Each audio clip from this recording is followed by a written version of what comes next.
മുൻ ബ്ലോക്ക് പഞ്ചായത്ത് അംഗം ശ്രീ മൈലക്കാട് സുനിൽ ചേർന്നു. ശ്രീ മൈലക്കാട് സുനിൽ, ഈ സംഭവത്തെ പറ്റി അറിഞ്ഞിരുന്നോ? ഇത് അറിഞ്ഞിരുന്നു. ഞാൻ ആ സ്പോട്ടിൽ ഇപ്പോൾ ഉണ്ട്.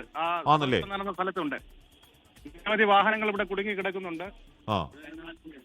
ഇവിടെ സംഭവിച്ചിരിക്കുന്നതെന്ന് പറഞ്ഞാൽ ഈ രണ്ട് സൈഡും വയലുകളാൽ ചുറ്റപ്പെട്ട സ്ഥലമാണ്. ഇത് നമ്മൾ നേരത്തെ ഇവരോട് നമ്മൾ ആവശ്യപ്പെട്ടതാണ്. ഇവിടെ ആറിവാൾ പാടില്ല, ആറിവാളിന് പകരം ഇവിടെ സ്പാനിൽ നിർമ്മിക്കണമെന്ന് പറഞ്ഞിട്ട് ആരും ഇത് ശ്രദ്ധിച്ചില്ല. കാരണം രണ്ട് സൈഡും വയലുകളാൽ ചുറ്റപ്പെട്ടതാണ്. ഇത്രയും തണ്ണീർത്തട മേഖലയാണ്, മീറ്റർ കണക്കിന് തണ്ണീർത്തട മേഖലയാണ്. ആ ഭാഗം കൊണ്ടാണ് ഇടിഞ്ഞു താഴ്ന്നിരിക്കുന്നത്. ഒരു ഭൂകമ്പത്തിന് സമാനമായിട്ടുള്ള ഒരു രീതിയിലുള്ള ഒരു ഇടിഞ്ഞു താഴ്ചയാണ് ഇവിടെ കാണാൻ സാധിക്കുന്നത്.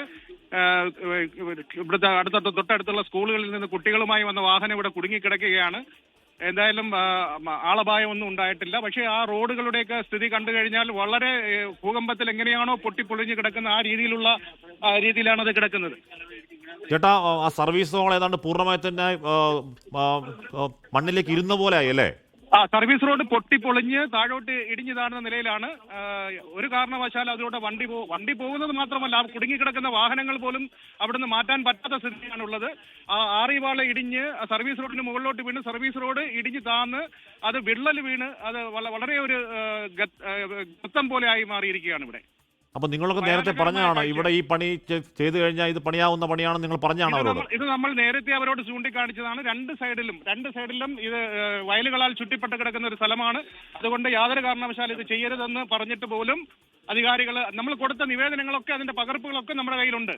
അപ്പൊ ഇത് പറഞ്ഞിട്ട് പോലും ഇത് ചെയ്യാത്തത് കൊണ്ടാണ് നമ്മൾ ഇതിപ്പം ജനങ്ങളുടെ മുന്നിൽ കാണുന്നതാണ്. ഇത് അധികാരികൾ കാണേണ്ടതാണിത്. ഇത് ഏതെങ്കിലും ഒരു അപകടം, ഈ സ്കൂൾ കുട്ടികളുമായി വന്ന വാഹനത്തിന് എന്തെങ്കിലും അപകടം സംഭവിച്ചെങ്കിൽ ആരാണ് ഇതിന് ഉത്തരവാദി? ഇത് വന്ന് കാണേണ്ട കാഴ്ച തന്നെയാണ്. നിങ്ങൾ നമ്മളിപ്പോ കൂരിയാടും, നേരത്തെ മലപ്പുറവും കൂരിയാടും തൃശ്ശൂരും ഒക്കെ സെയിം കഥയാ. അവിടുത്തെ നാട്ടുകാർ പറഞ്ഞാൽ ഇങ്ങനെ പണിയല്ലേന്ന് പറഞ്ഞ് കേൾക്കാതെ ഈ വാള് കൊണ്ട് കെട്ടും, അത് ഇടിഞ്ഞ് പൊളി താഴോട്ട് പോകും. ആ സമയത്ത് പോലും നമ്മൾ ആ കുരിയാട് മേഖലയിലൊക്കെ സംഭവിച്ചപ്പോൾ പോലും നമ്മൾ ഇതൊക്കെ വീണ്ടും ചൂണ്ടിക്കാണിച്ചതാണ്. ഇനിയും ഇപ്പോൾ നിങ്ങൾ മനസ്സിലാക്കേണ്ട ഒരു കാര്യം, ഈ റോഡിന് ഒരു വശത്താണ് ഇപ്പോൾ സംഭവിച്ചിരിക്കുന്നത്, മറുവശത്ത് കൂടി വാഹനങ്ങൾ കടന്നുപോയിക്കൊണ്ടിരിക്കുകയാണ്. അവിടെയും ഈ സമാനമായ രീതിയിൽ ഏത് നിമിഷവും സംഭവിക്കാവുന്ന ഒരു അവസ്ഥയാണ്. അതുകൊണ്ട് ആ വാഹനങ്ങളെ നിയന്ത്രിച്ചു വിടേണ്ട ഒരു സമയം അതിക്രമിച്ചിരിക്കുകയാണ്. അതും എന്തും സംഭവിക്കാവുന്ന ഒരു അവസ്ഥയിലാണ്. ഈ സൈഡ് വാൾ ഇങ്ങനെ മറഞ്ഞു നിൽക്കുകയാണോ? അതും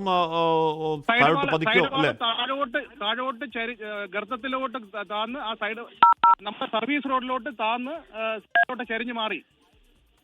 എന്ന് പറഞ്ഞാൽ ഈ സ്കൂൾ ബസ് പെട്ടെന്ന് വണ്ടി നിർത്തി വലിയ ഗർത്തം, ഒരുപാട് സ്കൂൾ ബസ് വീഴത്തൊക്കെ വലിയ ഗർത്തം ഉണ്ടാവാത്തത് മഹാഭാഗ്യം.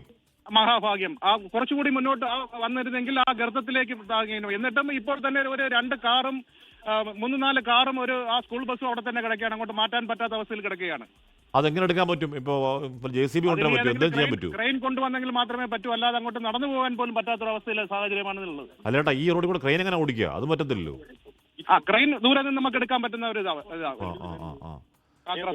ഓക്കേട്ടാ, കുറച്ച് മുന്നൊന്ന് വിളിക്കാം. അവിടുത്തെ മുൻ ബ്ലോക്ക് പഞ്ചായത്ത് അംഗം ശ്രീ സുനിൽ മൈലക്കാട് സംസാരിക്കാം. ലോകത്തെവിടെയായാലും ഏത് സമയത്തും 24 വാർത്തകളും ഓഗ്മെന്റഡ് റിയാലിറ്റി പാക്കേജുകളും എക്സ്പ്ലെയിനറുകളും വിശദമായി കാണാൻ ഞങ്ങളുടെ യൂട്യൂബ് ചാനൽ നിങ്ങൾക്ക് സബ്സ്ക്രൈബ് ചെയ്യാം.